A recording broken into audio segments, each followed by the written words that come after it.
Café com Sal.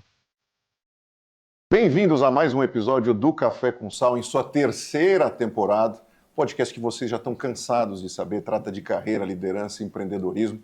Vocês sempre nos acompanham nas redes, os episódios completos, tanto no Spotify quanto no YouTube, e os cortes no TikTok, no Instagram e também no LinkedIn. Vocês devem estar achando estranho que a gente está num cenário diferente, mas é um episódio não só marcante por vários motivos, não só pelo nosso convidado, que eu vou deixar ainda em suspense, mas principalmente pelo modelo que a gente está adotando. O Café com Sal, quem acompanha sabe, tem conversas super intimistas sobre os temas que eu mencionei, carreira, liderança e empreendedorismo. Por que não fazer isso num cenário também mais intimista? Então, literalmente, hoje, estamos em casa. Então, o Café com Sal hoje recebe seus convidados e vocês também dentro do ambiente de casa. Não pode falar que, obviamente, é uma produção caseira, porque é tudo muito profissional aqui, mas, de fato, como eu disse, a gente está em casa. Espero que vocês gostem e a ideia é a gente ser cada vez mais despojado para trazer, como eu disse, essa intimidade para o nosso papo. A gente agradece sempre os nossos apoiadores. Estou aqui curtindo o meu Life Mix, que eu adoro. Um abraço, Daniel Feferbaum e equipe. Para quem acompanha o Pod sabe que os produtos Life Mix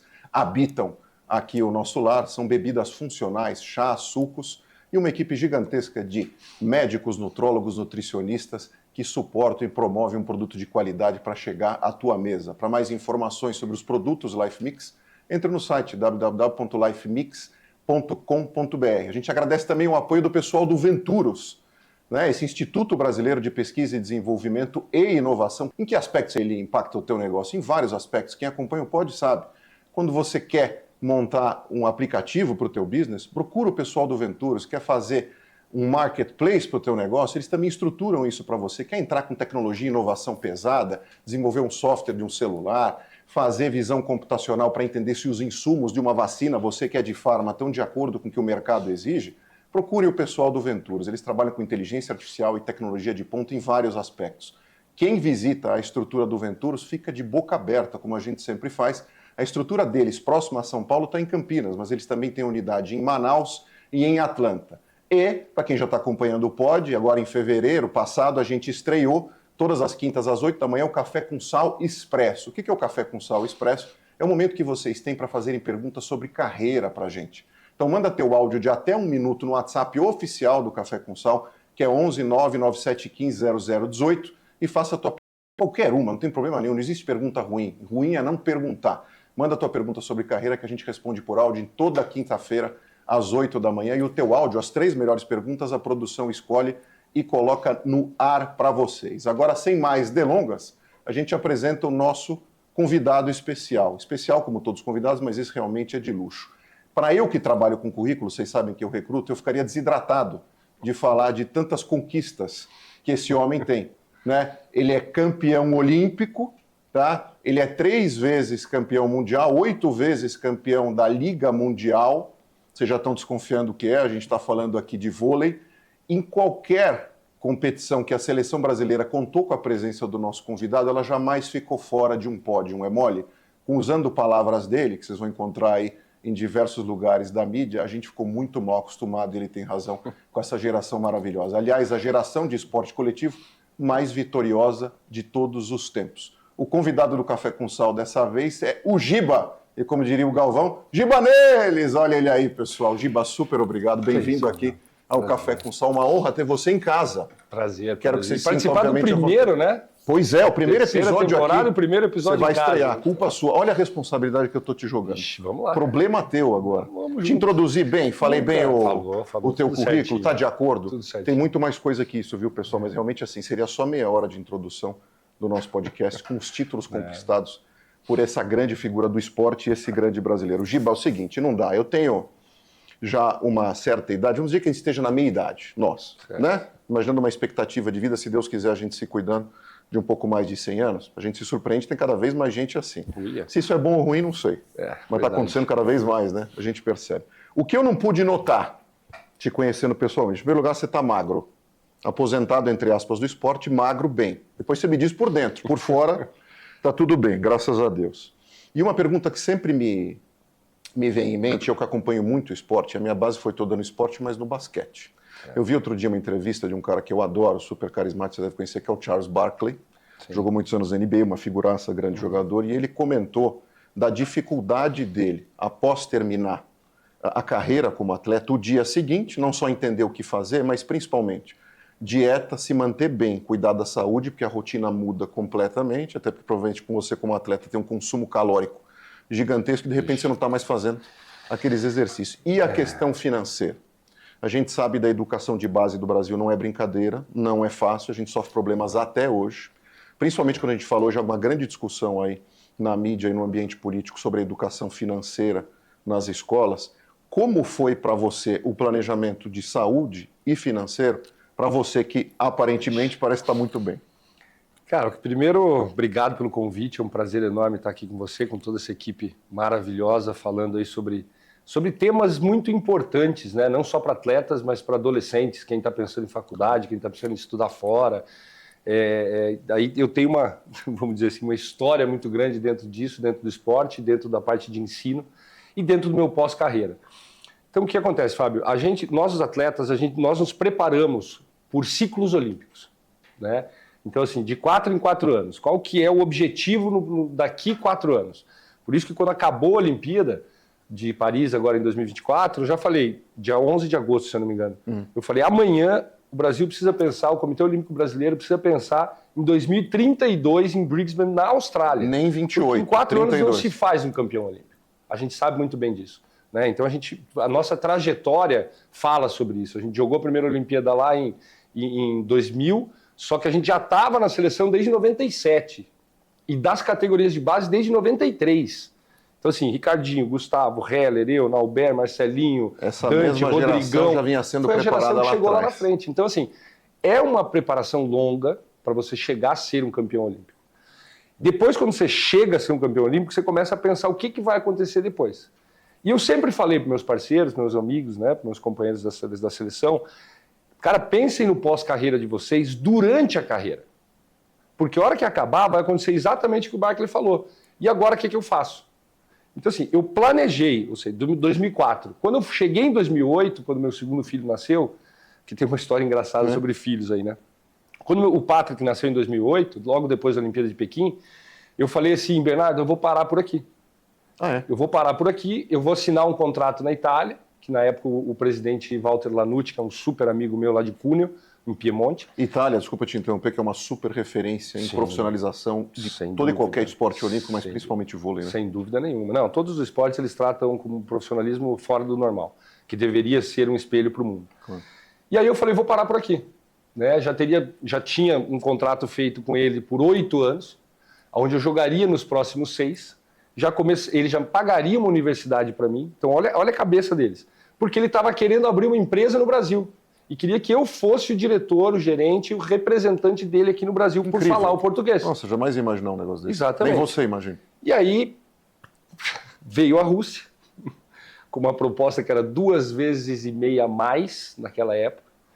E eu acabei indo para a Rússia, conversei muito com ele, acabei indo para a Rússia e meu rumo tomou outro. Mas no clube, né? Aí na seleção, o Bernardo chegou, quando eu falei para ele em 2008, ele chegou para mim e falou assim, Giba, eu preciso de você na quadra, mostrando para essa geração. Eu sei que agora você não vai jogar muito, mas você demonstrando ali dentro, não é você estando aqui de assistente técnico meu falando. Porque a raça que você tem de chegar uma hora antes, de ir embora uma hora depois, isso vai mudar a cabeça das crianças, dos novos, né, dos adolescentes. Bruninho, que não Sidão, deixa de ser Lucão, criança, né? Hoje a gente olhando para trás. Total. E aí eu peguei e falei, tudo bem, mas em 2012 eu paro. Eu não vou até o Rio de Janeiro, mesmo tendo condição. Beleza. Aí ele falou, não, tudo bem. Aí fui até 2012. Quando chegou 2012, foi a única vez que eu chorei no pódio, né? Não por estar... Como é que eu te falo? Por ter perdido, né? Por ter ganho, não perdi. Eu ganhei a medalha de prata em Londres. Verdade. Até porque foi um jogo duríssimo, né? Exatamente. E aí eram 20 anos de história que estavam indo ali, né? Que ele era o último jogo. Tinha um tom de despedida, então. Exatamente. Então foi uma hora que eu me emocionei. E o que eu fiz daí, Fábio? Eu me programei para jogar 2 anos em clube. Porque até então eu nunca tinha tido férias. Porque era 2 semanas do clube para a seleção, 2 semanas da seleção para o clube. E num regime de seleção, porque não sei se é sempre assim, mas imagino que o Bernardo fosse super rígido em relação à concentração horária. Não, cara, não. Olha só, a gente tem a impressão errada. Aí que tem a impressão completamente errada. Olha porque só. A primeira frase dele na seleção foi: não confundam liberdade com libertinagem. Vocês têm a liberdade que vocês quiserem. Mas desde o momento que vocês estiverem falhando, eu aviso uma vez, na segunda vez eu corto. Porque é assim que você dá autonomia, mas também responsabilidade. Exato. E foi isso que a gente criou, essa mentalidade vencedora, ela veio dentro dessa liberdade com que a gente tivesse que ter a responsabilidade. Essa é a grande verdade. Então um puxava o outro. Puxa, não vai sair hoje não, cara, deixa para jantar depois, o campeonato só falta uma semana. Então nós nos escutávamos e nos respeitávamos nesse ponto. Então, eu acho que isso é uma coisa muito interessante. Mas esse ponto do Bernardo, ele sempre foi uma pessoa... Mas passa essa impressão, sabia? Não sei se você tem esse olhar das pessoas sobre ele, mas tem um pouco dessa coisa. Eu sempre a gente vê ele do lado da quadra, gritando e vamos lá, etc. Mas é o que ele fala que meu papel é aqui dentro. Sim. Lá fora é o papel de vocês terem a responsabilidade. Sim. E a gente sempre teve. Uma mega lição de gestão. Exatamente. Né? Até, por exemplo, o José Inácio. O José Inácio foi engraçadíssimo, né? Porque a gente abria centro de treinamento para os técnicos dos outros países virem, né? E veio o Bagnoli uma vez, e o Zé Inácio, grande amigo meu, hoje mora em Londres, é um dos diretores da Universidade Mary Queen em Londres. Então, assim, você vê a categoria do staff que a gente tinha, né? O Ney Pessegueiro, que era o médico, enfim, Robertinha. E aí a gente fez o quê? A gente chegou e chegou na musculação. Quando chegou na musculação, o Zé Inácio começou a conversar com a gente sem folha, sem esquerda, sem nada. Só falou assim, ó, o exercício de hoje é esse. Vocês fazem assim. Beleza. E foi pro canto e ficou olhando a gente fazer. Aí o técnico italiano falou, gente, mas espera aí, você não tem um papel para eles irem seguindo, dar um checklist lá? Não. É como você faria numa academia, por exemplo. Você chega no primeiro dia de academia, te imprime um papel, vai lá. Não, lá eles têm a responsabilidade, eles sabem o que tem que fazer. Vocês se autorregulavam. Exatamente. Então, esse grupo, uma das tônicas desse grupo foi justamente essa responsabilidade e todo mundo toma conta de todo mundo. Voltando para a carreira. Essa disciplina que eu aprendi, eu apliquei no meu pós-carreira. Por quê? Se eu paro ali na seleção e no clube naquela hora, eu ia sentir muita falta. E aí eu peguei e fiquei 2 meses e meio, mais ou menos, que eram as férias. Aí sim eu dei uma pirada ali no primeiro ano, que eu falei, gente, e agora, o que eu faço? Que eu já faço passaram as 2 semanas, as 3 semanas, eu tenho mais 2 meses. Aí eu falei, quer saber de uma coisa, cara? Eu vou começar a fazer curso do Comitê Olímpico Brasileiro. Que isso, só desculpa te interromper, mas assim, isso fica disponível para os atletas? Tem algum para os atletas todos, atletas olímpicos todos, assim como tem o IOC, que é o 365 Athletes, que a gente tem lá, eu já fiz vários cursos do Comitê deles. Internacional. Exatamente. E os brasileiros atletas, por favor, procurem 365 atletas, tem vários cursos, várias coisas que vocês podem fazer lá, várias mentorias, e voltadas para os atletas. Então, assim, aí eu peguei esses 2 anos e fiz isso. Aí, em 2014, eu fui para Dubai, né? E cheguei em Dubai e falei, caraca, bicho. 2014? 2014. Outra 2 anos Dubai. Depois... Outra Dubai. Já era... Hoje. Hoje já está... Cada ano está um absurdo. É impressionante. Cada ano está um absurdo. Mas já era um absurdo de turismo, enfim. E aí eu fui para lá e via o problema da obesidade infantil nos árabes, por conta do Ramadã. E aí eu fui fazer um estudo junto com o Thiago Fukugaut, que é o preparador físico, que eu levei ele para lá comigo. Eu falei, Thiago, sem você eu não... Cara, vai ser difícil. Aí eu contratei ele pessoalmente, ele foi comigo para lá, e a gente começou a ver isso. Ele é um baita do estudioso da Unicamp, né? Virou um super amigo meu. E ele falou, Giba, obesidade, cara, já tem um projeto desse em Campinas, vamos só adaptar para eles aqui. Aí da onde? O Shape, porque eu continuei fazendo o projeto depois que eu vim para o Brasil. Eu apliquei um projeto aqui, que chama Gibinha, que teve em Araucária, perto de Curitiba, teve em Matão, teve em Curitiba, enfim. Aí por vários problemas políticos e de leis e de incentivo. As complexidades do Brasil. Aí acabou que a Polônia me levou para a Polônia para fazer o mesmo projeto. Eu passei 3 anos na Polônia fazendo esse projeto de Gibinha. Então assim, a minha vida foi, como diz meu primo, eu não me aposentei. Né, porque você não parou? Não parei. Em 2014, quando eu me aposentei, eu comecei a fazer um destreino. Então, assim, a gente fazia 720 quilos leg press. Eu passei a fazer 600, 400, 300. Então, eu fui tirando a adrenalina do meu corpo. Mas, de novo, eu me preparei para isso. Né? Mas dá pra gente... Então, pelo que você está me contando é o seguinte, você foi fazendo um desmame daquela rotina. Exatamente. E a mesma coisa também se dá no aspecto financeiro. Você tem que ajustar o teu modo de vida depois disso? Tem, claro. Porque eu vou te falar uma coisa, antes de trabalhar com recrutamento, etc, e tal, eu tive empresa de eventos com amigos, eventos grandes. E quando você faz esses eventos grandes, todo mundo é teu amigo, todo mundo te chama para um monte de coisa, você é o fulano de tal, de O tal restaurante, evento, o melhor mesa do restaurante é tu. e você na noite não paga ingresso e não sei o quê, e piriri, parará, tal. O dia que eu parei de fazer esse evento, tinha 3 pessoas para me dar um abraço, e é que tinha, né? Era isso. Foi a mesma coisa para você? O dia seguinte é assim, não? Não, eu passei por um problema difícil, que logo que eu parei de jogar na seleção, eu acabei tendo uma separação. Sim. Né? Isso daí conturba, mas nada que me fez, enfim, tinha um lastro grande, né? Casas, apartamentos, investimento. Isso e você daí, já ia fazendo de lá de trás. Já de lá de trás. Porque assim, o grande erro do atleta, eu fui 2 anos o jogador mais bem pago do mundo, quando eu jogava na Rússia. Na Rússia. E assim, era muito dinheiro, mas o que adianta eu pensar nesse muito dinheiro por um mês? Aquilo ali é dividido em um ano, ou pelo menos em 6 meses. Então, 2 salários meus, 3 salários meus, tinha que me sustentar pelo ano inteiro. Né? E eu ainda tinha o valor da Rússia, mais o valor da seleção, mais meus patrocinadores. Então, assim, por exemplo, ideia, tinha lá um patrocinador de marca esportiva. O valor do salário deles, do patrocínio deles, eu colocava numa prestação de um apartamento. Entendi. Tinha um banco. Você já ficava amarrado para não ter a menor não possibilidade quero mexer de você no dinheiro, gastar. já saía direto. Porque o dinheiro vai embora. Vai. Se você deixar, vai embora. Então, assim, eu já deixava amarrado. Então, quanto tempo eu tenho? De novo, um ciclo olímpico? Então, esse ciclo olímpico eu vou comprar aquele apartamento de luxo lá. E foi assim. Então, minha vida Mas foi isso veio isso. de casa? Não. De onde você tirou isso? Eu fui, é teu? Cara, fui aprendendo principalmente com os erros, né? Ou com os acertos, né? Por exemplo, o Maurício para mim foi um grande investidor, ele comprou 2 galpões ali na Anguera, perto de Campinas, na Imigrantes, aí alugou um para a Parmalat, o outro para o McDonald's, 20 anos de aluguel. Eu fui vendo aquilo e falei, opa, esse negócio imobiliário, né, te rende dinheiro. E é o recorrente, que é o que a gente não tem mais quando a gente para. Então, se a gente não cuida antes, por isso que eu falei, teu pós-carreira está durante a tua carreira.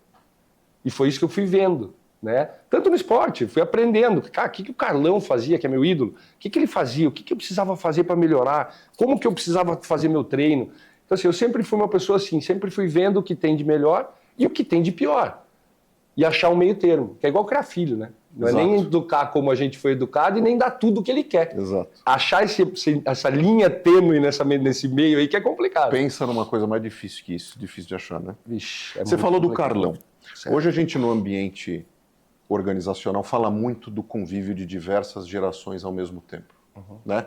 O que a gente ouve agora em cada esquina é, que é um fato, a gente tem pela primeira vez 4 gerações diferentes convivendo dentro do ambiente de trabalho. Vocês têm lá os baby boomers, a geração X, Y e agora a Z. Meu Deus do céu, uma loucura. Então assim, como conviver essa turma toda? A seleção promovia muito isso para vocês, né? Porque vocês iam entrando como se fosse uma fila, vamos dizer assim, e iam mantendo pessoas, por exemplo, o Giovanni foi um que ficou um pouco mais tempo, né? Eu imagino que nas gerações anteriores a mesma coisa. Essa presença é importante, né? É importante pela troca de conhecimento, né? Como eu falei para você. Então, assim, o que a geração dos anos 80 fez, o que a geração dos anos 80 fez, só deu subsídios para que nós chegássemos falando assim, ó, eles fizeram certo isso, fizeram errado aquilo, vamos consertar? Você tem então, você tem um track record para olhar. Exatamente. Então a gente já chegou lá e falou assim, ó, o Bernardo deu a ideia, a gente acatou, e até foi uma discussão interna nossa, só dos jogadores, depois com a comissão técnica. Todo mundo dentro da seleção brasileira recebe a mesma premiação. Todo mundo? Todo mundo, desde o médico ao fisioterapeuta, ao Bernardo, a mim, a todos os jogadores. E a outra coisa era, se eu sou o melhor do mundo, 50% é meu, 50% é dos jogadores. Aí a comissão técnica não entrava. Já tem uma coisa de ego que fica... Sabe o que isso me acabou? lembrou? Eu vi outro dia aquela série, A Noite que Mudou o Pop. Não sei se você viu. Não. Você lembra daquele We Are the World? Sim. Quando os caras foram gravar, todos aqueles artistas americanos, para doação desse dinheiro foi toda revertida para a fome na África, o combate à fome e tudo mais. O documentário é super legal porque ele mostra os bastidores de como você, numa noite, com a agenda infernal desses artistas, todos os top dos anos 80, americanos, você juntar esses caras na mesma noite. Só juntar esses caras já era difícil. Vixe. E o ego, como é que você ia tratar? E quem comandou tudo isso foi o Quincy Jones, que é um dos maiores produtores de música de todos os tempos, inclusive faleceu Aí recentemente foi quem produziu o Thriller do Michael Jackson, vários daqueles discos, fora outros artistas. O cara é um monstro da produção musical. E o cara botou uma placa na porta, escrito assim, Leave your ego at the door. Deixe o seu ego na porta, senão você nem entra. Então você falar para esses caras, era mais ou menos esse modelo que vocês tinham? Era um pouco diferente, por quê? Primeiro, como eu falei, quando a gente tira dinheiro, já tira muitos Já problemas. dá aquela... Já não tem... Todo mundo é igual, né?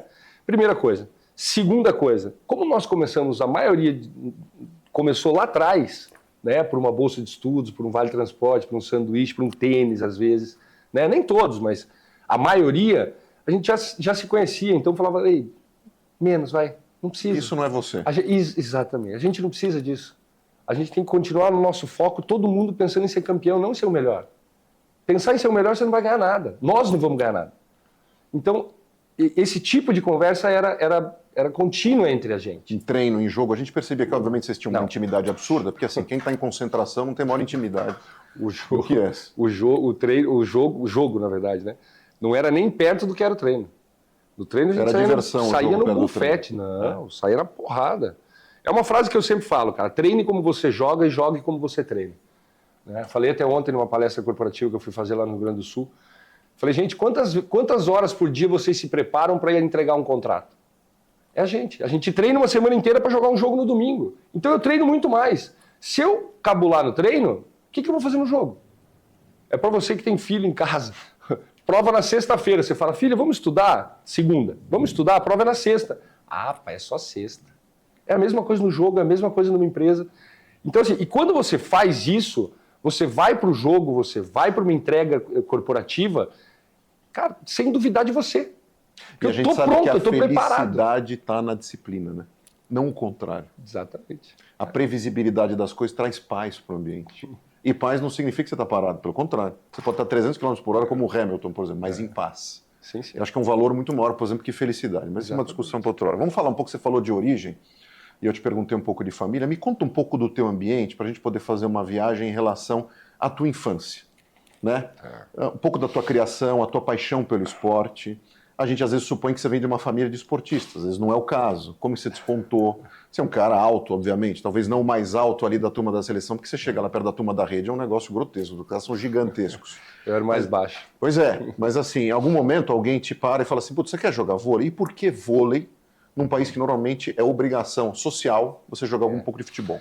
Não, eu tive uma infância, vamos dizer, começando lá atrás, né? Com 4 meses eu fui diagnosticado com leucemia. 4 meses? 4 meses. Que loucura. Até 1 ano e 2 meses no hospital, internado. E estava realmente desacreditado. Aí uma tia minha, nós somos espírita, né? Católicos espíritas. E a minha tia chegou e pediu para saber, pediu para Deus, né? Se pudesse acalentar a família ou acalmar a família, né? Ou se eu ia... E ela falou que viu minhas veias de brancas ficarem vermelhas. Aí no outro dia eles tiraram sangue e não tinha mais nada. Que loucura. Então começou assim, né? Aí, enfim, essa tia tua tá viva? Não, a tia Nena não tá mais viva. Que coisa, hein? Aí com 6 anos eu caí de um balanço, bati a coluna, o médico falou... Balanço desse de praça? Não, balanço na fazenda de um tio meu. Bati a base da coluna, aí o médico falou que eu não ia chegar a 1,60 m. Aí com 11 anos eu tive 150 pontos no braço. 150? Desculpa te perguntar o que você estava fazendo para tomar 150. Eu caí de uma árvore em cima de uma seta de portão. Você tá brincando. Coisa de filme de terror. Coisa de filme. Eu abri assim, tava inteiro aberto para lá e para cá. Não, tava brincando de esconde-esconde, né? Fui subir na árvore, o galho quebrou e fui para baixo. E aí passou o braço. Aqui, o direito eu tirei, a esquerda eu não consegui. E foi o ano que eu comecei a jogar vôlei, né? Porque aquela época era muito aquele negócio de final de semana, vai pro clube, todos os filhos estão lá, aí vai lá, joga basquete, depois joga futebol, depois faz uma competição de natação, depois faz uma competição de futebol de salão, depois... Dia inteiro no clube. Dia inteiro no clube, vai jogar ping-pong, enfim, tênis de mesa. Você não ficava então no TikTok, nem no Instagram, não? TikTok. E o meu pai, ele foi seleção paranaense de futebol de salão. Olha só. Ele chegou até a seleção brasileira de futebol de salão na época, na década de 70. Desculpa, quem é seleção de futsal realmente sabe jogar futebol, porque olha... Era a década de 70. E aí ele sempre me instigou pro futebol de salão. E aí depois eu comecei a fazer, daí vi que não dava, aquele negócio de esporte de contato físico, fui pro futebol de campo, depois fui pro basquete, daí falei, não, esporte individual, né? Aí fiz tênis, depois fiz natação. Caramba, você fez tudo. E que legal você ter a liberdade de fazer tudo, né? Pra você poder escolher. Que no clube você tinha tudo, né? Tá tudo à disposição. Primeira segurança e tudo à disposição, né? E não é aquele negócio, você precisa marcar horário para... Não, você chegava e jogava. Lá, junta quem tá lá. Exatamente. E aí, um belo dia, o Marcelo, cara de Londrina, do antigo Canadá, que hoje nem existe mais, Clube hoje é uma Canadá. universidade, Canadá Country Club, falou assim, cara, vi você fazendo todos os esportes aqui, menos vôlei. Cara, você não quer fazer uma aula comigo? Vem cá. Ali, só parei com 37. Você não esquece esse dia. Não. Você lembra da sensação desse dia de falar, putz, achei meu esporte? Porque tem muito isso, né? Lembro muito. É só fechar o olho que eu volto lá para dentro do ginásio. E de lá, como é que você começou a ter a ascensão? Você se achou no esporte, Isso aí foi em obviamente 80... vira paixão e dedicação. Isso foi em 88, aí foi quando eu rasguei o braço. No final de 87, desculpa. Aí foi quando eu rasguei o braço, que eu tinha 11 anos. Aí eu rasguei o braço, aí fiquei 1 ano e meio fora. Aí falei, Marcelo, vou voltar. Aí voltei, aí fiquei 2 anos no Canadá. Aí dali eu já passei já por uma categoria acima, né? E o técnico da seleção brasileira infanto é o Percy, que é de Londrina. Olha. Era, né? Que é de Londrina, que era do Canadá, que tratava da juvenil. Então já sabia ali que Aí tinha... ele começou a me observar, daí ele me trouxe do infanto para o juvenil, né? 2 anos mais velho na época. Aí comecei a jogar ali, aí meus pais se separaram, eu fui para Curitiba. Né? Quando eu cheguei em Curitiba, eu fui no Círculo Militar do Paraná. Joguei 3 anos lá e 1 ano no Curitibano. Ali eu já fui 2 vezes melhor jogador do estado. E aí, quando eu fui 2 vezes melhor jogador do estado, em fevereiro de 93, eu fui para São Paulo. Vim aqui para São Paulo, no Esporte Clube Banespa. Sim, aqui perto. No Esporte Clube Banespa. Sim. Cheguei lá e, imagina, em 92 o Brasil tinha ganho a primeira medalha de ouro. Tava aquela loucura danada. Quem jogava muito Banespa ano sou Montanaro, se não me engano. Exatamente, Montanaro, Maurício, Marcelo Negrão, sim. Giovanni, Tandy. Mega time. O time jogava com a maioria lá. E aí eu vim fazer um teste, uma peneira. Que meu primo é daqui de São Paulo, ele falou, cara, vem aqui. Aí eu fui para casa dele e fiz o teste. Quando eu cheguei lá, o técnico falou assim, bicho, tem 3 mil adolescentes aqui, volta para casa, volta. Esquece. Nem fiz o teste. Nem fez? Nem fiz, não deixou nem eu fazer. E a tromba voltando para casa? Não, voltei para casa pensando. Falei, gente, sou 2 anos melhor jogador do meu estado e o cara fala que eu não posso fazer o teste. Tem alguma coisa errada. Falei assim, então essa peneira tá muito subjetiva. Beleza. Mas nesse termo eu falei, cara, técnico do melhor time do Brasil, tá falando que eu não tenho altura. O que eu vou fazer? Pelo menos com o meu vôlei, acho que eu consigo uma universidade nos Estados Unidos. Aí consegui 3, 4 universidades nos Estados Unidos com 100% de bolsa. Você lembra das universidades? Não lembro, cara. Era cartinha, aquela coisa? Era carta, mandava carta, fazia. Olha só. E aí consegui fazer isso. Isso foi meio de fevereiro. Em abril, aí eu mandei todas as coisas, né? Fevereiro, março, recebi o ok para eu escolher. Mandei todos os vídeos, né? Que mandavam em VHS. As coisas. Sim. E aí, abril, o meu técnico virou para mim e falou assim, lá de Curitiba, o Emílio Trautmann, me falou assim, você quer ir mesmo para os Estados Unidos ou você quer ir para a seleção brasileira? Putz. Eu falei, aí, meu. Pelo amor de Deus, né, cara? Aí ele falou, então a gente vai te indicar, porque tinha convocação e indicação para a seleção brasileira. Aí eu fui indicado, isso foi em abril. Em setembro, nós fomos campeões mundiais, eu fui o melhor jogador e melhor atacante do mundo. Quem foi a turma que entrou contigo? Com 16. Daquela turma, os jogadores ficaram ainda um bom tempo, né? Porque depois a gente jogou o juvenil, que daí veio o Ricardo, Gustavo, Heller e Manios, enfim, e eu, que eram os 5 jogadores que tinham, que depois fomos para a seleção adulta. E ali eu falei, não, então acabou. Esquece, essa vai ser a minha vida. Aí eu voltei, com 16 anos eu fui titular do clube curitibano daí, jogando a Superliga, Campeonato Brasileiro. E aí eu comecei a fazer um pouco de besteira, não, né? Comecei a jogar praia e quadra. Mas para da idade, cara. Quadra quer e praia. Experimentar coisas. Exatamente, mas eu jogava praia e quadra. Então assim, e eu falei, cara, os dois estão bem ali, as coisas estão acontecendo bem, o que eu vou fazer agora? Fora a mudança de ambiente também é bom, né? Sair um pouco da Não, praia. a praia te dá uma velocidade muito maior, né? E uma impulsão muito maior. E uma das tuas principais características era a velocidade de impulsão, até pela questão do tamanho. Eu acredito... Que não é pequeno, mas assim, a turma de ponta, né? E acredito que esses anos foram anos cruciais justamente para desenvolver essa parte. Chegando uma hora antes, né? Você pega a história do próprio Pelé, que treinava com o pai na areia da praia também. A areia tem esse... Tem, vixe. Além de você fazer bem para tudo, né? Joelho, tornozelo, coluna, enfim. Então, e foi assim, ali foi muito rápido, né? Porque daí em 90 eu estava aqui, 93 eu estava na Infanto, 94 na Juvenil, 95 jogando o Mundial Juvenil em Kuala Lumpur, na Malásia. Quando acabou o Mundial, a gente perdeu para a Rússia na final. Eu fui melhor jogador também. é louco porque eu fui o único jogador do mundo da história do voleibol que ganhou todos os títulos, que foi o melhor jogador em todas as competições que jogou. MVP. O melhor jogador? Desde a infanto, juvenil, adulto, Olimpíada, Copa do Mundo, Sul-Americano, enfim, todos os campeonatos. Tá louco, Giba, você não cansa, né? Foi. Não dá, né? Tudo pra mim. Tem que Tô buscar. brincando.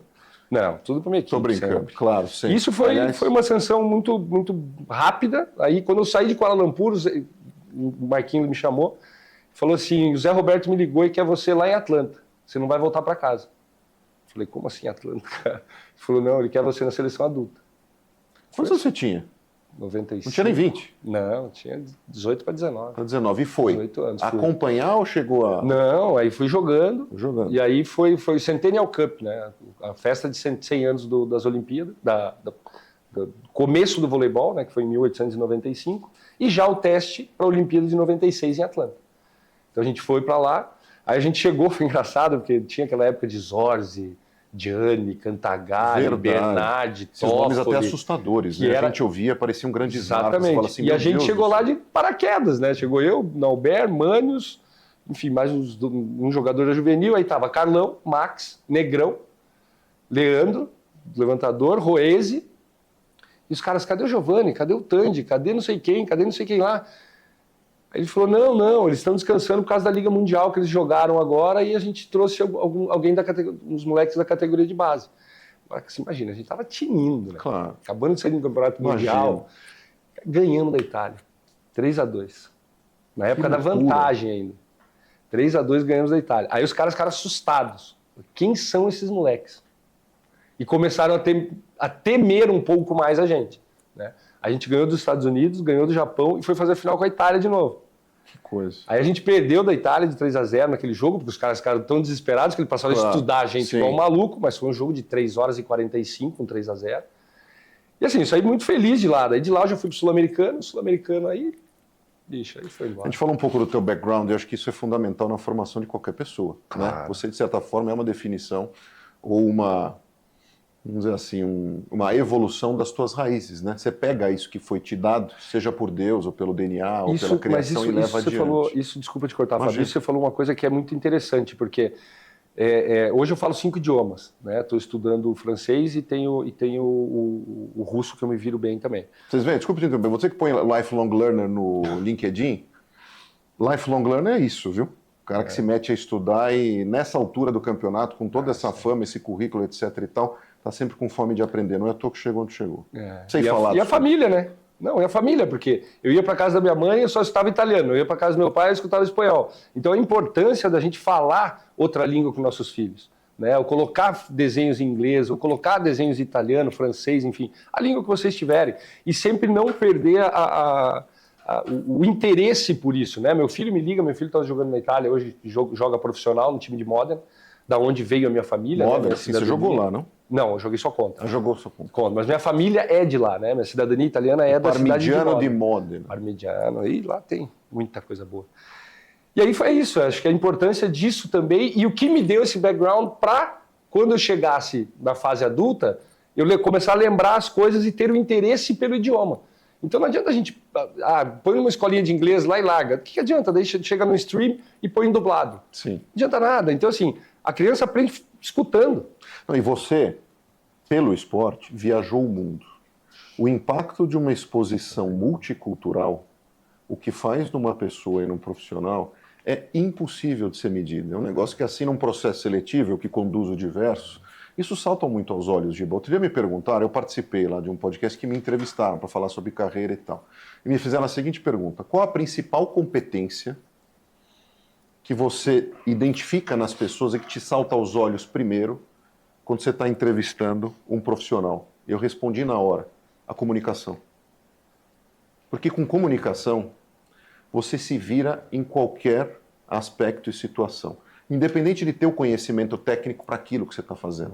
Mas você vai conseguir criar alianças, construir pontos, perguntar para as pessoas certas o que fazer. De alguma forma, você vai sair do outro lado. E quando você me fala de línguas, línguas está dentro do guarda-chuva da comunicação. Porque se a gente não sabe línguas, como é que a gente se comunica? O gestual tem um limite. Para onde a gente vai, né? Porque um dos fatores principais que eu fui eleito presidente da Comissão Mundial dos Atletas foi por causa das línguas. né? Primeiro por nunca ter problema com nenhum atleta no mundo inteiro, né? Eu até brinco. Nem na pessoal, rede, né? Não. Isso acontecia no feminino com as cubanas, né? Que a gente morria de raiva. Isso aí era bastante. Eu não lembro, vermelho com certeza eu não tomei na minha carreira inteira. E amarelo eu não lembro qual foi o último. O que o cara precisa fazer, só pra gente não te interromper o raciocínio, mas o que o cara precisa fazer pra tomar um vermelho no vôlei? Só pra ter uma base. Brigar, xingar, empurrar, juiz, empurrar passar do limite assim, do aceitável numa atividade esportiva. Porque o vôlei diferente se você o vermelho é ponto, né?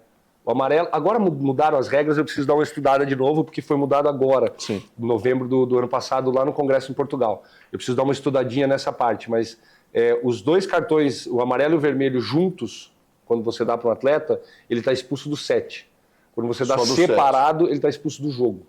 Então você tem que fazer uma coisa muito grande para estar... Eu vi acho que uma ou duas vezes na minha carreira isso, mas eu, particularmente, nunca tomei o vermelho. Sim.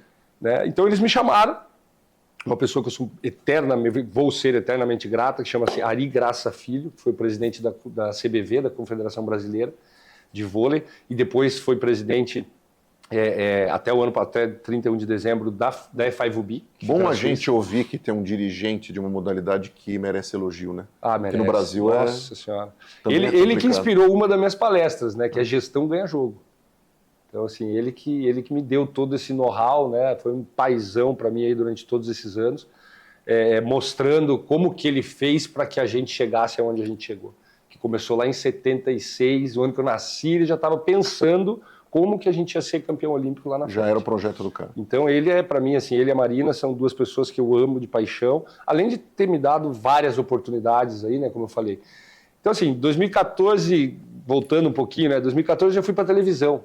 Então eu fiquei até a Olimpíada de 2016, entendeu? Então assim, foi uma bola e justamente por isso. Você fez muita TV, né, depois? Você fez até Dança dos Famosos, você fez... Dança dos Famosos, fiz Ana Maria Braga.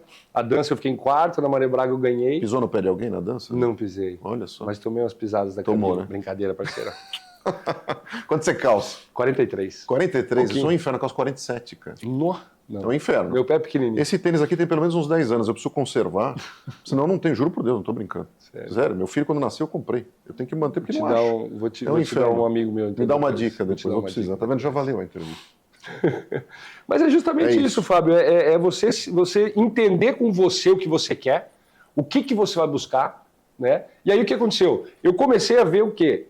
Se eu, com todo esse know-how que eu tenho, né, 69 países que eu conheci, 5 idiomas falando, 2 me virando, aí eu fui montar minha palestra.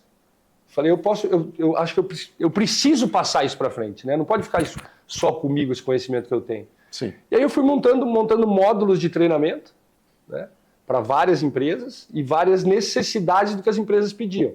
Então, uma vez, vou dar um exemplo aqui rápido, fui fazer uma empresa, uma palestra na Leroy Merlin, e era sobre vendas. Né, era sobre vendas. O que eu fiz? Eu fui 4 vezes como cliente na Leroy Merlin, para entender como que os caras funcionavam. Então eu falava assim, eu quero um parafuso XPTO. Puxa, esse aí a gente não tem. Cara, como que você fala que você não tem? Você não fala que você não tem. Não falei, na hora eu não falei isso, eu falei depois da palestra. Eu falei, gente, se vocês não têm, fala assim, desculpa, meu senhor, acho que... Deixa eu dar uma conferida no estoque. Deixa eu perguntar para o meu superior. Agora, eu nunca falei, não tenho. O não na frente já cria uma barreira. Né? Eu estava no hotel agora, esses dias, eu falei assim, será que você tem como ver com a gerência se tem como eu estender a minha estadia? Então, a gente está cheio. Que loucura, você tem um não de cara, olha a experiência que você tem. Você entendeu? Isso me lembra um dia que eu entrei uma vez no hospital, jogando basquete e quebrei o dedo. E o primeiro cara que me recebeu está no ambiente de saúde e, teoricamente, de acolhimento. Eu entrei, não esqueço até hoje, era moleque, cheguei sozinho lá, porque me levaram direto da escola, né, etc. E aí o cara olhou pro meu dedo e falou assim, esse dedo desse jeito, primeira coisa que o cara me falou. O cara te fala. Você já brocha, né? Totalmente. Fiquei congelado. Falei assim, meu Deus do céu, o que será que eu vou morrer? Mas é isso, a primeira experiência, o primeiro impacto é decisivo. Exatamente. Então é por isso que quem me segue nas redes sociais sabe, né, que eu falo bom dia com muita alegria. E aí toda segunda-feira agora eu estou colocando o porquê dessa muita alegria, né? Por causa da leucemia, por causa do acidente, por causa da queda do balanço. E vou explicando o que isso vai acontecendo e como que eu posso mudar a vida das pessoas. Porque, não sei se você concorda comigo, mas eu falo sempre nas palestras também, né? Estamos falando de palestra aqui, mas é para entender o mundo corporativo. Claro. que é o seguinte, eu falo que quem que é a pessoa mais importante para você numa reunião? Ou numa empresa? Numa reunião, vai. Quem é a pessoa mais importante? A pessoa mais importante numa reunião? Provavelmente quem está me ouvindo, as pessoas, os meus interlocutores naquela reunião. É a mulher que serve o café. É a mulher que serve o café. Ela fica das 8 da manhã às 6 da tarde, assim, açúcar adoçante. É verdade. E a gente não dá... A nossa querida Nalva aqui, que às você vezes a gente não cumprimentou dá valor para essa pessoa, a gente não fala um bom dia, a gente não sorri para essas pessoas. Então, assim, quanto mais você trabalha num ambiente saudável, né, e com energia boa, independente da hierarquia, sabendo respeitar as hierarquias, mas mantendo uma distância, mas trazendo o teu time para perto de você e conhecendo cada um do seu time, é onde você vai ser mais vitorioso pro dia a dia. Que legal.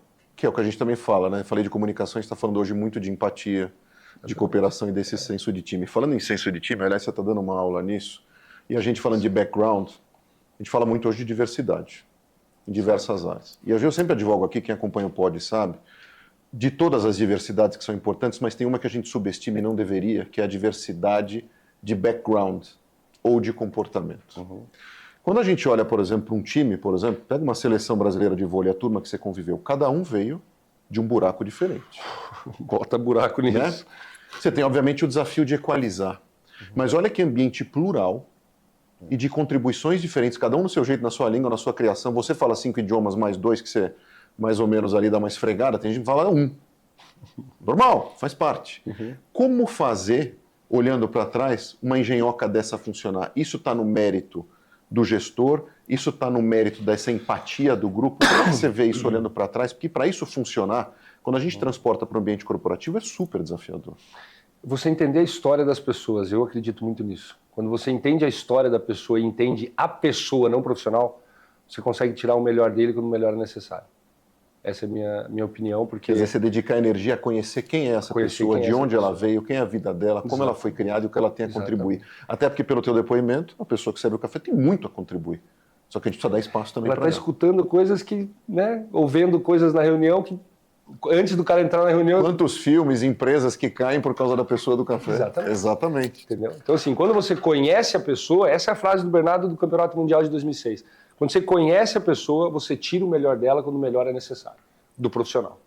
Agora, trabalho só na sua dedicação, a gente também tem muito de divertimento e de convívio, né? Claro. Hoje também, processo seletivo, a gente tem uma coisa que a gente pesa muito, que é a questão da convivência. Eu não só quero trabalhar nessa empresa porque é uma super marca. Eu quero trabalhar nessa empresa porque eu gostei do gestor ou da gestora. Eu acho que a gente vai se dar bem, até porque a gente vai conviver junto, mais do que com família. E como você identifica um líder? Uma pergunta para você. Como que você identifica um líder?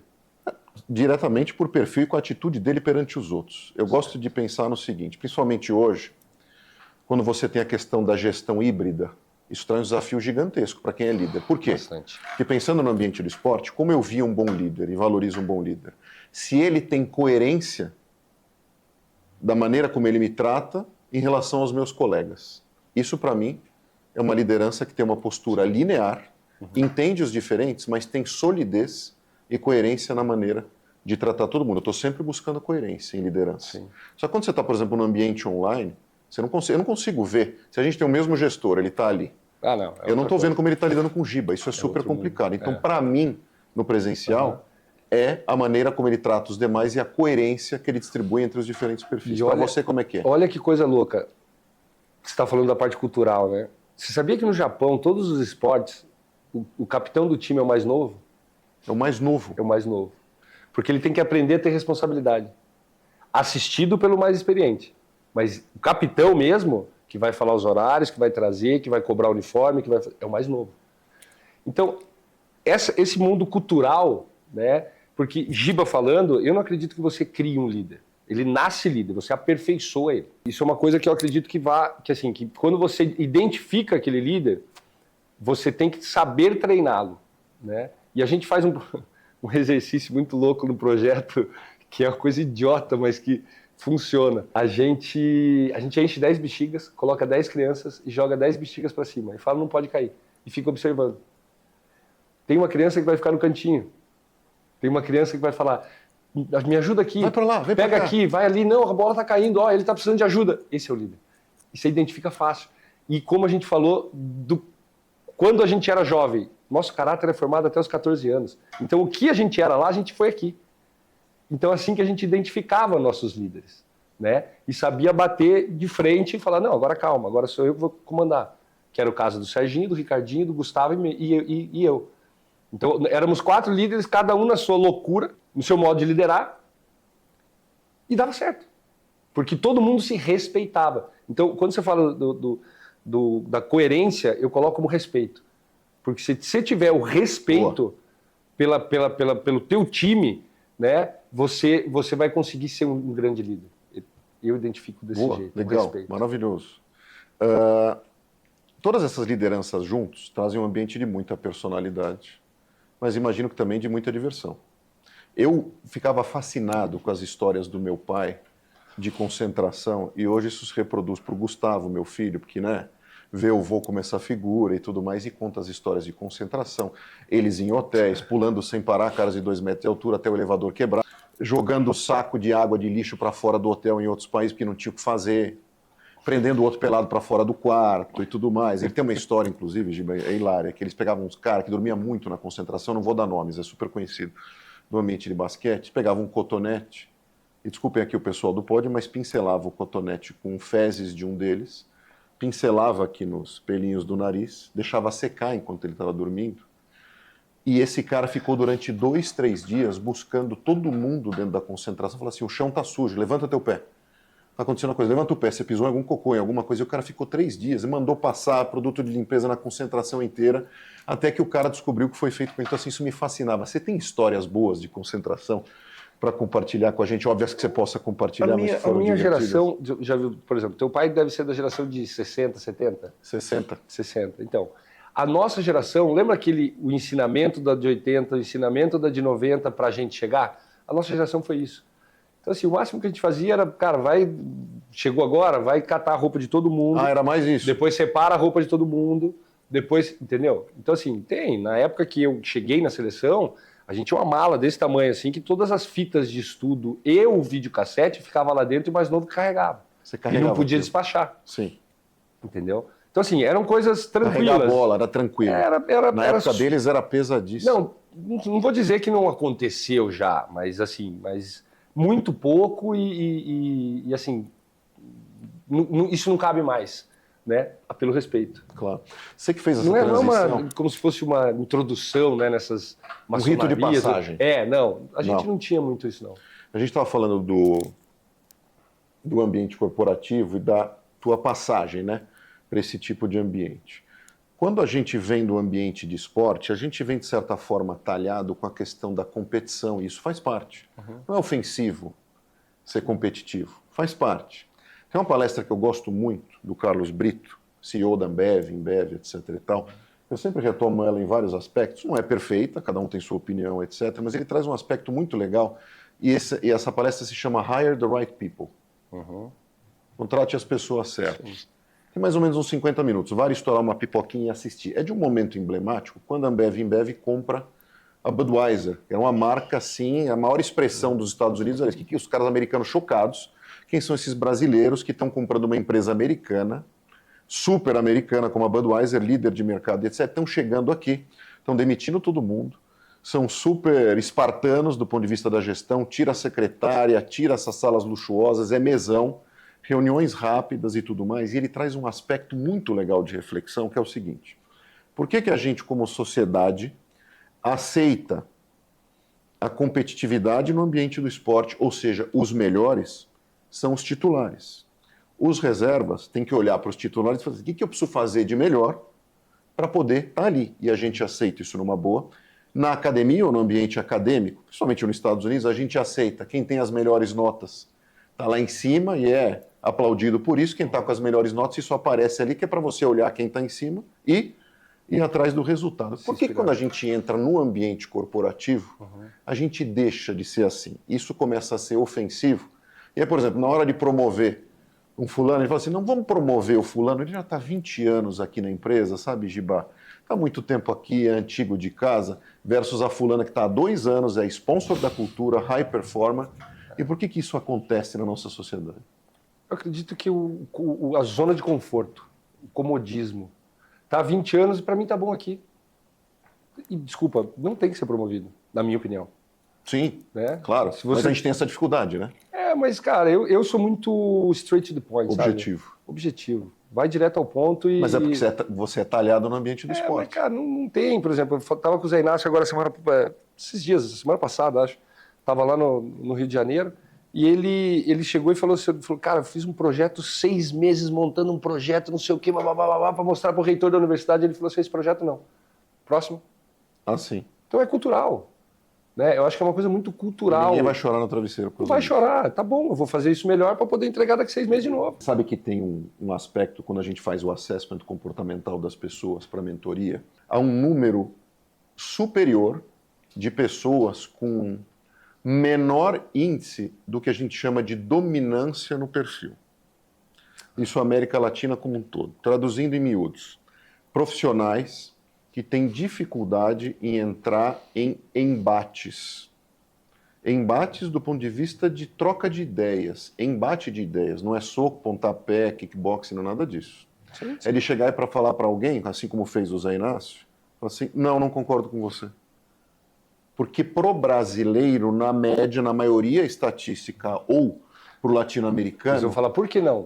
Não, e assim, leva pro pessoal. Tem que perguntar, Não, e leva pro pessoal. Sim, concordo. Você não gosta de mim? Concordo. Será que eu fiz alguma coisa errada? Não, não é pessoal. O objetivo é o resultado. Exatamente. É chegar lá, é executar, é chegar mais adiante. Mas aí que eu faço E analogia... isso acontece muito estatisticamente. Mas aí que eu faço analogia para o esporte coletivo, para o voleibol, por exemplo.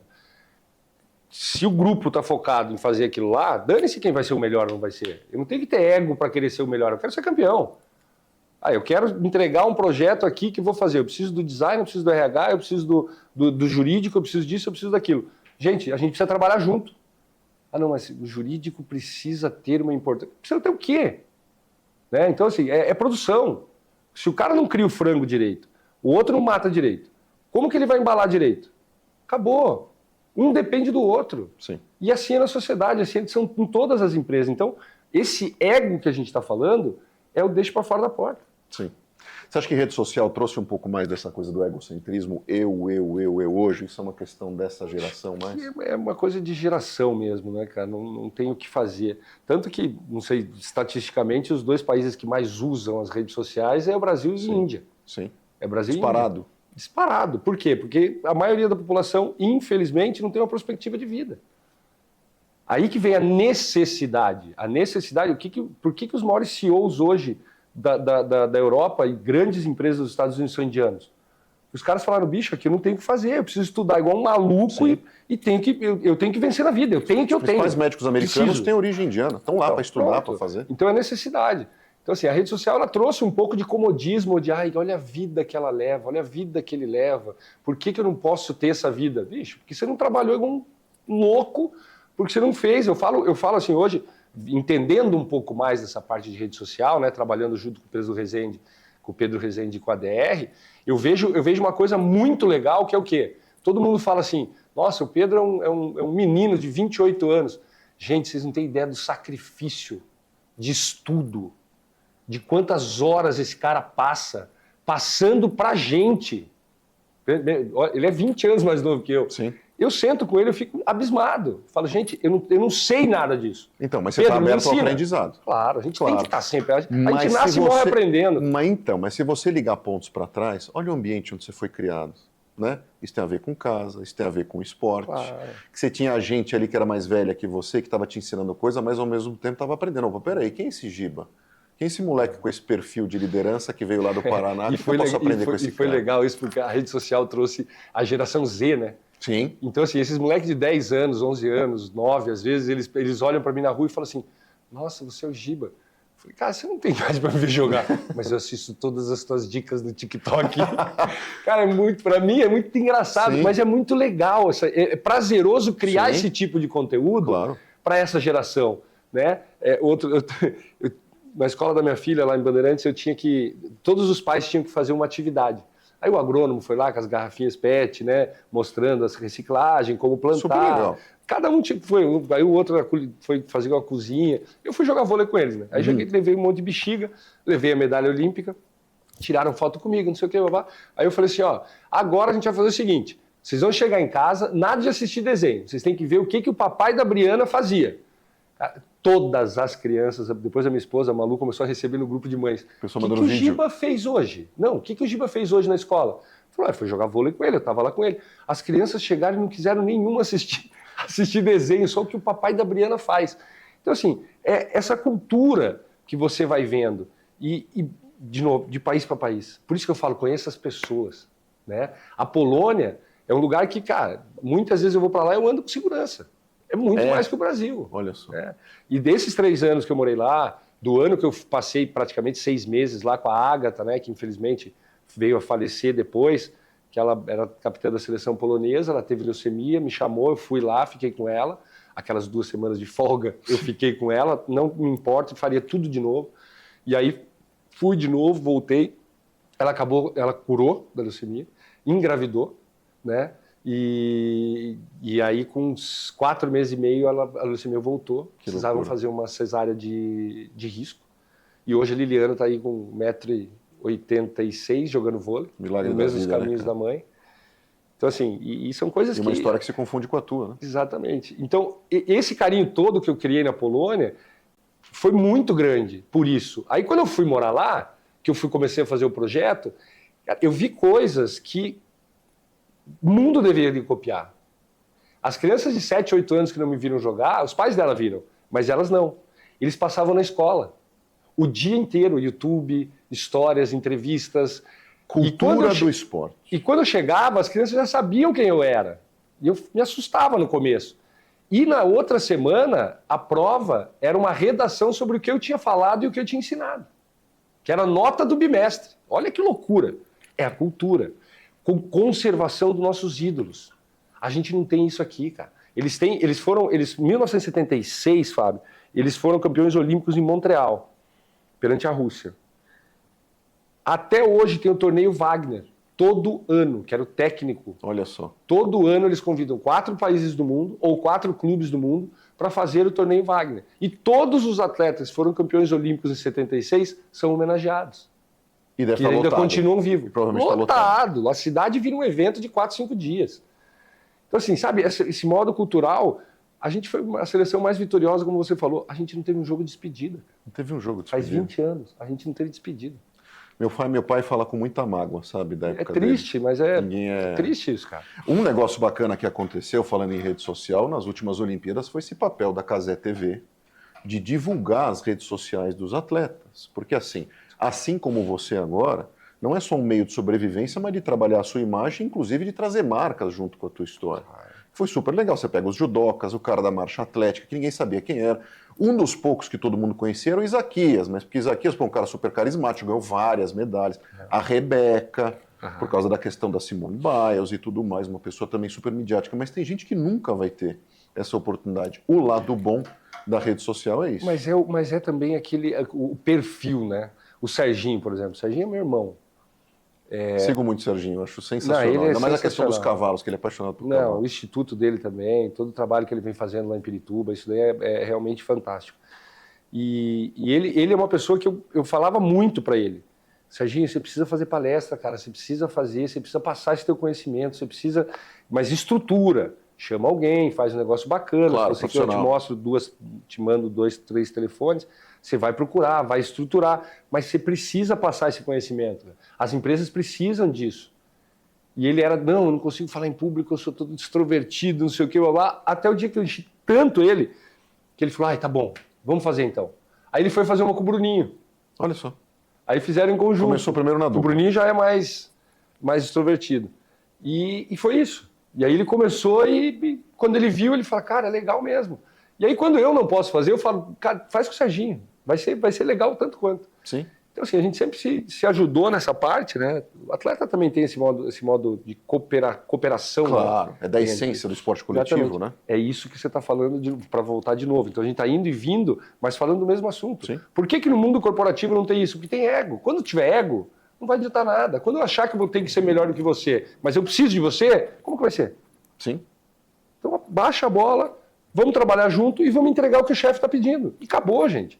Então, assim, não tem muito é que para nós atletas fica mais fácil o modo de falar assim, ó, fica quieto, vamos fazer, e o objetivo é aquele. É que é aquela coisa da trincheira, né? Pronto. Tá todo mundo de mão dada pelo mesmo objetivo. E todo mundo ganha. Sim. A cobra vai fumar, os pracinhos brasileiros, Exato. que foram respeitados, são respeitados lá fora muito mais do que aqui. Exatamente. Muito mais do que aqui. As enfermeiras, belo exemplo, que eram chamadas de prostitutas, eram o que mais salvava a vida na guerra. Exato.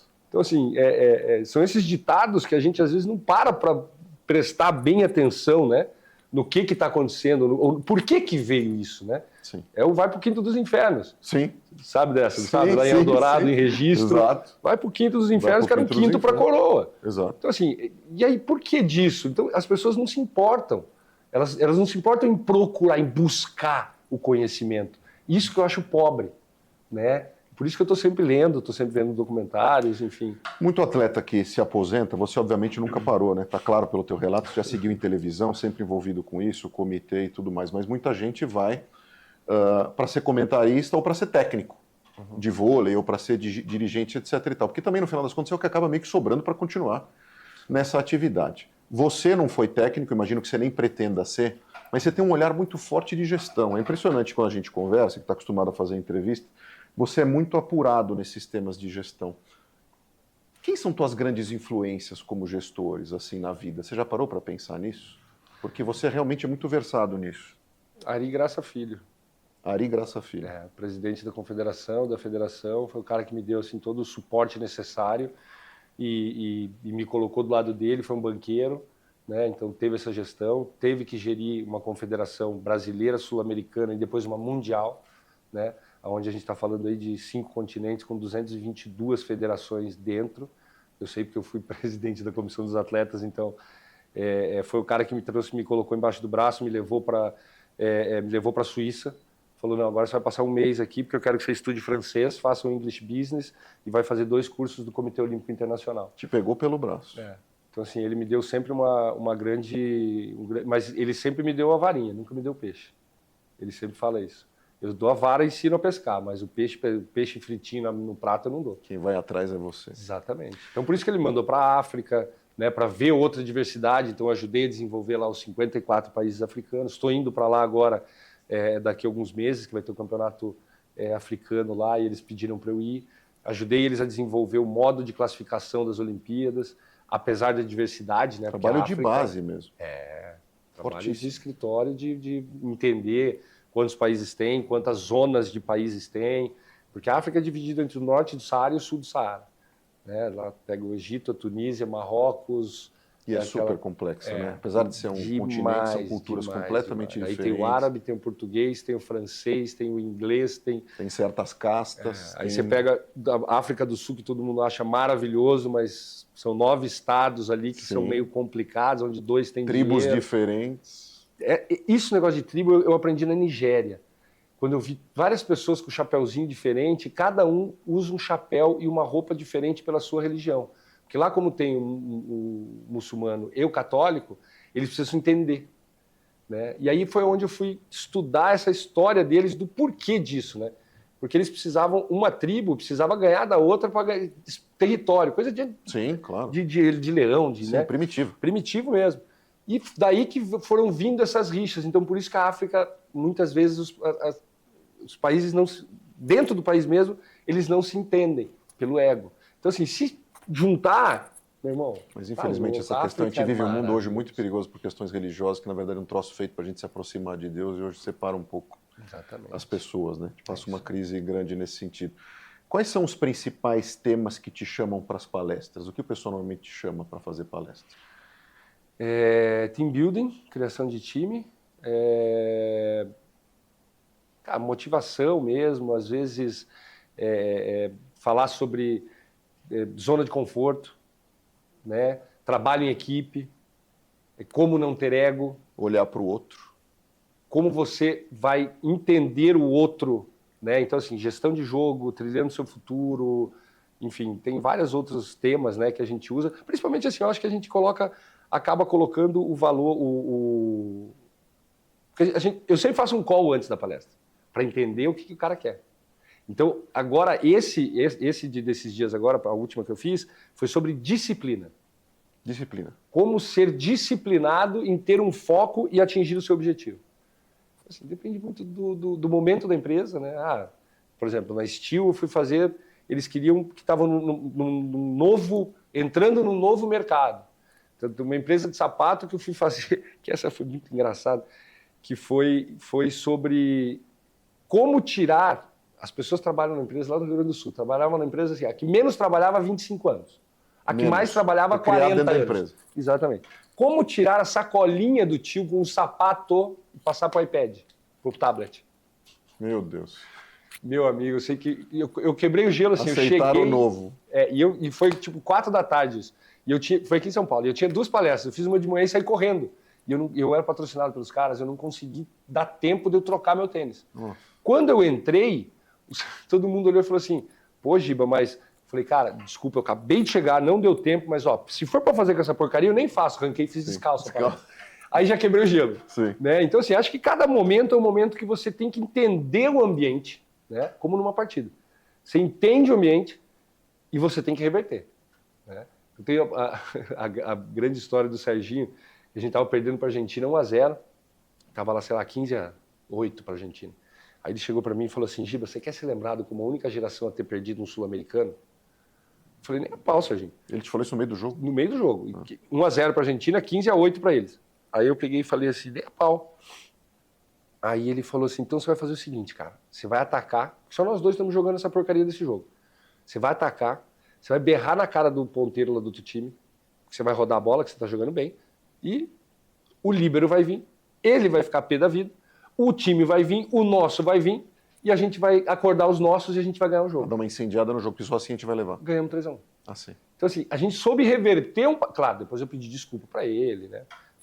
Expliquei para o técnico, que é o Weber, que foi técnico meu na Argentina também, foi um grande amigo meu, e ele ajoelhava na quadra, falava, ele está tentando tirar a concentração de vocês. E vocês não estão percebendo. E eles não estavam percebendo. Vocês caíram que nem uns tontos. Exatamente, e a gente virou o jogo. Então psicológico. É saber reverter um momento que né, naquela hora na reunião que está dando tudo errado e fala assim, putz, isso aqui. Né? A gente foi para o Ambev? Não. Foi para a Skol. A Skol era patrocinadora de cerveja da Olimpíada de 2016. Né? A gente tinha 3 minutos para falar. Só 3 minutos. Aí foi a Malren, foi não sei quem, daí chegou e eu tô lá pensando, eu falei, gente, eu tenho que fazer alguma coisa diferente do que esses caras estão fazendo. Primeiro, se eu tô lá, todo mundo já me conhece, eu não tenho que me apresentar. Só de falar, oi galera, eu sou o Giba, vamos lá, ó, essa Olimpíada, pelo amor de Deus. Eu comecei a falar, falei os 3 minutos, a menina deu, eu saí. No que eu saí, já estava entrando outro cara, eu falei, pera, que eu esqueci. Voltei e falei assim, pessoal, vocês têm que fazer essa Olimpíada de ser redondo. Matou a pau.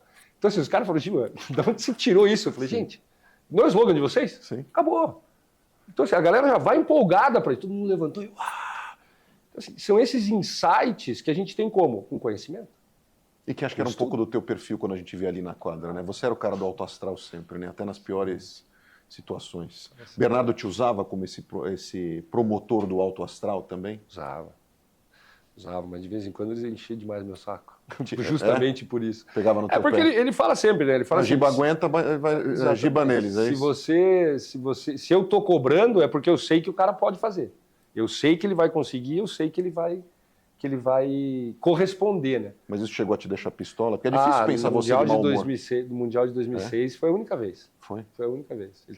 O Gustavo errava o saco, ele Giba! Eu falava, gente, o Gustavo, o que eu tenho a ver com isso? Aí, não sei o que, o Ricardinho fazendo não sei o que, Giba, pô, eu falei pra você. Eu cheguei no Ricardo e falei, Ricardo, se ele falar meu nome de novo, cara, eu vou dar um murro nele. Eu juro que eu vou dar um murro nele. No meio do jogo. Eu falei, vou dar um murro nele, cara. Aí o Dante errou um passe, ele, Giba, falei pra você. Juro, eu fui pra cima dele. Aí o Ricardo já foi pra cima do Bernardo, o Serginho me tirou e falou, calma, Giba, calma, o Ricardo vai conversar com ele. Aí o Ricardo falou assim, Bernardo, se você falar o nome dele de novo, cara, ele vai te dar um murro, porque tá chato. Tá chato pra nós, cara, imagina pra ele. Sim. Eu fiz uma coisa errada, você briga com ele. O outro cara do outro time tá fazendo, você tá chamando o Giba. Que a gente tava falando aqui do respeito. Exatamente. Aquele equilíbrio. E aí ele perdeu um pouco o rebolado. Ele meio parou, aí me chamou e falou assim, cara, desculpa. Então o Bernardo era uma pessoa assim, ele sabia ter esse discernimento, vamos dizer assim, de até onde ele ia, até onde ele não ia, com quem ir, né? Vocês já chegaram a fazer palestra juntos ou não? Não. Ele faz muita palestra, não? Pelo menos fez. Não fiz. Eu fiz uma participação numa palestra dele só, que a gente tinha o mesmo patrocinador em comum, mas foi coisa de... Entrei 5, 7 minutos e a palestra... Uma coisa que eu achei admirável dele é, pelo menos de fora, né, para quem está vendo, a relação dele, assim, do pai e filho. E Bruninho. Porque, assim, deve ser muito complicado para os dois, imagino. O começo foi bem mais complicado, né? Em 2007 ali foi complicado. Porque até o começo, né? Então, assim, a cobrança já... Exatamente, a cobrança tinha dele... esse peso maior. Até a gente chegou para ele, fez uma reunião com ele, os mais velhos, né? Os mais... Gustavo e eu. Falando, Bernardo, esquece, cara. Aqui ele é um jogador, ele não é teu filho. Relaxa, aqui você não vai ter problema. Não. Que legal, vou experimentar isso aqui, você está falando tão uma bem disso aqui, uma delícia. Daniel Pfefferbaum, olha aí, ó, teu produto. Uma delícia. Toma.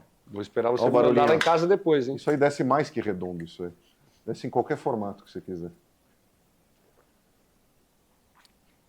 Bom, né? Bom mesmo. Boa. Em vários sabores. Inclusive a criançada pira, porque assim, eles acabaram de lançar um achocolatado sem lactose, sem açúcar, que é exatamente igual aos outros achocolatados aí. Uma febre entre as mães, uma febre aqui no condomínio. Os amigos do Gustavo chegam aqui em casa, o Gu já vai distribuindo. E o Gu vira e mexe, aparece no podcast e tudo mais, e adora as coisas, leva pra escola e tudo mais. Então, de novo, estou esperando você me mandar. Aliás, o Gu ficou super bravo outro dia, porque eu falava assim, não, pode deixar, a gente vai arranjar isso aí. O Gu ficava chateado comigo, para não dizer outro termo, porque eu falava que ele levava isso na lancheira. Ele falou, pai, cara, eu já tenho 10 anos, para de falar que eu levo isso na lancheira, eu levo na mochila, pô. Eu falei, não, você tem razão. Papo de lancheira, aí eu abandonei na hora. Me fala uma coisa, a gente tem um quadro aqui, que a gente sempre pergunta onde as pessoas buscam suas inspirações. Tem muito CEO que eu entrevisto, tem empreendedor e tudo mais, seja atleta, pessoal de diversos campos, que fala assim, puxa, eu adoro me alimentar de livros, literatura de negócio. Não. O que me inspira hoje são séries ou são documentários. Nosso público é sempre ávido por dicas de material nesse sentido. Você, primeiro, precisa saber se você tem tempo para isso. Quando tem tempo, o que você gosta de consumir nesse sentido? Eu gosto bastante de documentário. Já li muito. Hoje eu estou meio largado de leitura. São fases. Porque antigamente também você viajava muito, né? Você ia para o Japão, tinha 24 horas de viagem. Aí eu levava sempre 2, 3 livros de diferentes áreas, né? Eu sempre curti muito a parte de energia, né? De entender o corpo humano, de saber a minha energia, como colocar, como me revitalizar. Isso vem da tua base espírita? Vem. Que a gente percebe muito isso, né? Você tinha uma questão, principalmente dentro da quadra, para quem é observador, um cara que degladiava ali no bom sentido muito com a questão da fé dentro da quadra. Sim. Não tinha? E da gratidão e de tudo mais, não tinha? É o bom dia com alegria, que a gente tem que ser grato, né? Então, assim, vamos lá. Leucemia, acidente no balanço, caí de 40 metros de um carro com uma curva que chama Curva da Morte e não fiz um arranhão. Rasguei o braço. Então, assim, eu tenho que ser grato e principalmente num momento chave, crucial da minha vida, assim, que foi em 1998, quando eu conheci Chico Xavier. Tive o prazer de almoçar com ele, eu e ele, né? Só vocês dois? Só nós dois. Era um quadro que dizia que era um fã que quer conhecer o seu fã. E eu praticamente já tinha conhecido quase todo mundo ali, não era? Aí minha mãe me acordou um dia às 5 horas da manhã e falou Chico Xavier. E aí eu falei, eles conseguiram, eu fui almoçar com ele. E aí o filho adotivo dele falou, cadê o nome que você quer que ele faça uma psicografia para você? Eu falei, não, eu só quero conhecê-lo. Eu vim aqui para conhecê-lo. Não vim aqui para pedir nada, só para estar do lado dele. Ele me encostou e falou assim, teus pensamentos estão falando mais alto do que você não precisa falar nada. Chorei igual criança, aí ele me encostou de novo e falou assim, só não desista do que você faz, porque o que você faz hoje vai ajudar milhões no futuro. Olha. Aquilo foi uma mudança de chave ali, 98, né, eu tinha 22 anos, entendi, mas não tinha experiência necessária para entender aquela frase. De vida. E conforme foi acontecendo, vários fatores e várias histórias, né, de pessoas que vinham para mim e relatavam que, me inspirando em você, na sua energia, o meu filho se curou, na Polônia, na Itália, aqui no Brasil, enfim, vários lugares do mundo. Isso daí realmente mexeu comigo e eu passei a ter uma noção do que era aquilo. Nunca desista, porque você vai fazer a diferença de milhões de pessoas. Então, eu não me dou o direito de não sair de casa e vender simpatia. Sou um ser humano, né? Quando eu não quero vender simpatia, eu fico dentro de casa. Porque eu não tenho o direito de estragar a minha história com quem está me vendo aqui agora, ou quem me encontra na rua. Então, tira uma foto, não estou cansado, estou com a minha família. Não existe isso, gente. Eu Giba, para mim isso não existe. Que legal, cara. Que mega depoimento. Agora, a última pergunta, que é a pergunta de fã. Eu sou fãzão, você sabe que eu venho do basquete, fã do Michael Jordan. Minha geração, Michael Jordan é tudo. E o Michael Jordan, assim como você, é tido por muitos, ou pelo menos pela maioria, como o maior jogador da modalidade dele de todos os tempos. Você é não só premiado e eleito dessa forma, mas é considerado pela maioria o maior jogador de vôlei de todos os tempos. O Michael Jordan tem uma declaração que ele fala o seguinte, perdão, ele fala, olha, legal, mas, por exemplo, em alguns momentos eu não acho justo, porque, por exemplo, no aspecto do basquete, eu nunca joguei contra os caras dos anos 60, dos anos 70 e tudo mais, então assim, eu não gosto de puxar muitas vezes essa responsabilidade para mim. Porque não joguei contra Jerry West, Will Chamberlain, blá, blá, blá, blá, blá, blá, blá, blá. Muito bem. Nos teus sonhos mais loucos, quem seriam os caras com quem você nunca jogou vôlei que você gostaria de ter compartilhado ali a quadra? Já parou para pensar nisso? Já, Renan, Savin, Kirali. Kirali, olha esse nome. Virou, foi pra praia depois, né? Foi pra praia. Hoje é técnico da seleção masculina, né? Foi da feminina e agora da masculina. Verdade. Assim, acho que esses 3 nomes são os nomes que primeiro me vêm na cabeça, assim, mas o Gianni eu compartilhei, apesar de ser de uma geração antes, mas eu cheguei a jogar contra ele. Zorzi eu joguei, fiz 2 jogos contra ele também, mas acho que essa galera é... E eu concordo com o que o Jordan falou, porque cada década o voleibol se transformou num esporte diferente. E a contribuição de cada geração para você poder chegar para lá. poder cada vez ficar melhor. Né? Hoje a tecnologia, a medicina, Claro, enfim. Nutrição. Até nutrição. gelo. Meu pai fala assim, na minha época, nos anos 80, ele falou assim, não tinha esse negócio de gelo. Ele falou que para fortalecer perna, eles subiam e desciam a escadaria do ginásio. Imagina exatamente. O joelho dele. Não, Esmigalhado, cirurgia pra caramba, arrebentado. E isso é outra coisa, assim, fazendo uma analogia no mundo corporativo para o esporte, né? São as aptidões e o físico de cada um deles para cada uma das áreas. Ou seja, tem uma pessoa que joga muito bem voleibol, mas que o corpo dele não aguenta a carga horária de treinamento. Ele tem o talento, mas não tem o físico. Né? E às vezes no mundo corporativo, a gente coloca uma pessoa num lugar e só de realocar ela para uma outra área, você já vê que, caraca, mas por que ele não estava rendendo assim lá? Então, esse intercâmbio, como você fala, esse intercâmbio de conhecimento ou intercâmbio de áreas, às vezes a gente descobre alguém dentro de uma empresa que é muito bom numa área, mas que não teve nunca oportunidade lá. Então aí está dada a dica para vocês, quando vocês forem fazer esses treinamentos, de fazer uma interação entre as áreas para entender, porque a analogia foi correta? Sim, fantástico. Você entende o que o cara pode fazer de melhor em cada uma das áreas. Sim. E às vezes a gente fala, não, mas esse cara foi contratado para isso, pô, mas vamos fazer um treinamento com a empresa aqui de 2 dias no resort, vamos colocar todo mundo aqui. O cara do RH não vai fazer RH, vai fazer design. Sim. O jurídico vai fazer RH. Sim. E vamos ver o que vai acontecer. Então, Exato. assim, até para você conhecer do negócio de cabo a rabo e poder contribuir de uma forma melhor com o teu colega que está na cadeira e gerar empatia. E né? saber que e não achar que a tua vida difícil e a do outro é fácil. Ou que o teu papel é mais importante que o de todo Você mundo. viu aquele burrão? Sim, Da é quinta fantástico. série? Aquilo é melhor. É O espetacular. cara tem um restaurante, ele vai ser garçom, depois ele vai ser gerente, depois ele vai ser E o cara cozinheiro. é o milionário da Eu turma. preciso entender tudo. Sim. Então, é mais ou menos isso. Esse Então, burrão é são ótimo. ensinamentos. Tá vendo? Consumir. Isso daí para mim é um baita do ensinamento. Super. Que você me perguntou. Outra coisa, parece que é uma coisa, vocês vão dar risada de mim, mas filme da Disney, gente, não é para criança. Sim. Para, Divertidamente. Não, Divertidamente é surreal. Soul também, que maravilhoso. isso? São filmes que Aliás, com a questão do espiritismo também. você para e fala, gente, olha as entrelinhas, entenda um pouco daquilo ali, como que eu posso trazer para o meu time, como que eu posso conhecer a pessoa, como que eu posso conhecer a história dela. Então, assim, eu acho que eu busco conhecimento um pouco em tudo, cara. Que legal, que legal, que bacana. Cara, e você é um exemplo fundamental, porque assim, a gente vive hoje a era do storytelling, né? Que obviamente é super importante para montar teu produto, a tua persona online e as tuas palestras, mas você é um exemplo do que eu valorizo muito, não só do storytelling, mas que vem com o complemento do story doing, né? Que é o que você fez, você tem um lastro para isso é muito legal. Cara, um prazer enorme te conhecer. Obrigado pela tua generosidade, pelo papo, a gente se sentiu na nossa própria casa, muito em casa, eu espero que você tenha se sentido também. Bastante. Eu vou parafrasear o Flávio aqui que está presente na nossa gravação, que fala aqui eu jogo em casa, aqui você jogou em casa.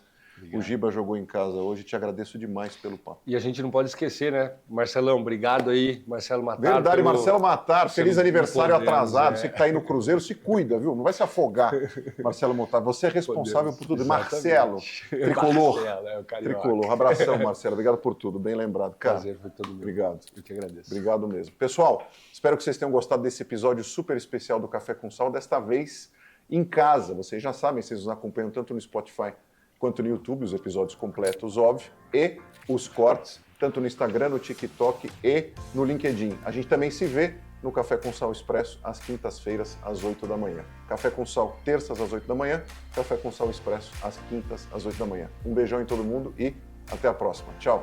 Giba neles!